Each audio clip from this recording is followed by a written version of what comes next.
programang ito ay rated SPG. Striktong patnubay at gabay ng magulang ang kailangan. Maaaring may masiselang tema, lengguwahe, karahasan, sexual, horror o droga na hindi angkop sa mga... How I wish na siya'y nakahiga dun sa ICU at nag-aagaw buhay.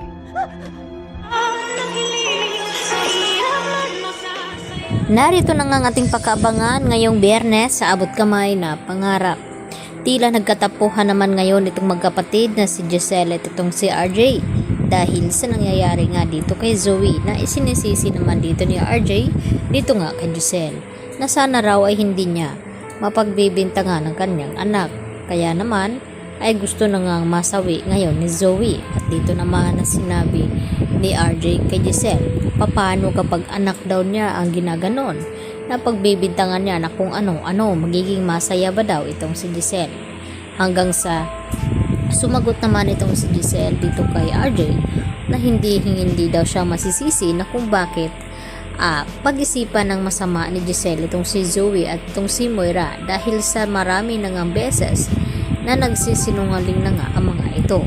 Subalit tila nagbulag-bulagan naman ngayon itong si RJ dahil sa kanyang anak dahil hindi pa nga totally nakakabalik ang alaala dito ni RJ. Samantala, tinanong naman dito ni Annalyn itong babae na kanyang nakausap kung bakit marami daw siyang alam tungkol dito kay Annalyn. At ang sabi naman dito ng babaeng ito ay kakilala daw siya dito ni Don Pepe. At mas marami pa daw siyang alam tungkol sa mga tanyag.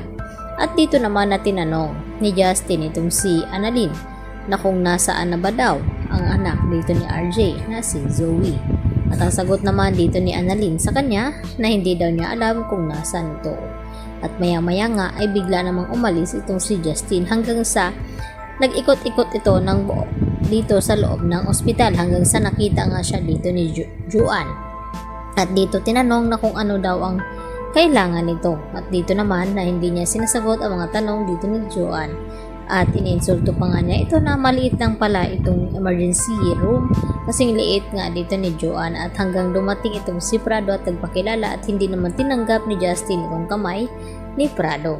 At nang banggitin nga ni Dr. Prado ang pangalan ni Giselle na babait nga ito ay tila nagbago naman ang ihip ng hangin dito ni Justin. Samantala, kinukumbinsi naman ni Dr. Enriquez itong si Lynette na sana raw ay magpatingin na nga sa psychiatrist dahil baka lalala ang sitwasyon nito.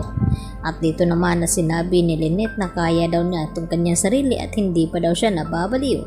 At dito naman na dumating din itong si Aling Susan at sinamahan nga itong si Lynette.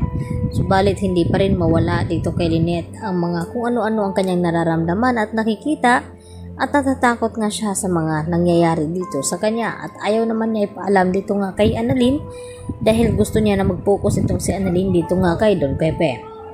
Samantala, habang naglalakad naman itong si Giselle ay dito niya hindi napansin itong Ali na nakabunggo nito hanggang sa natapon nga itong kape.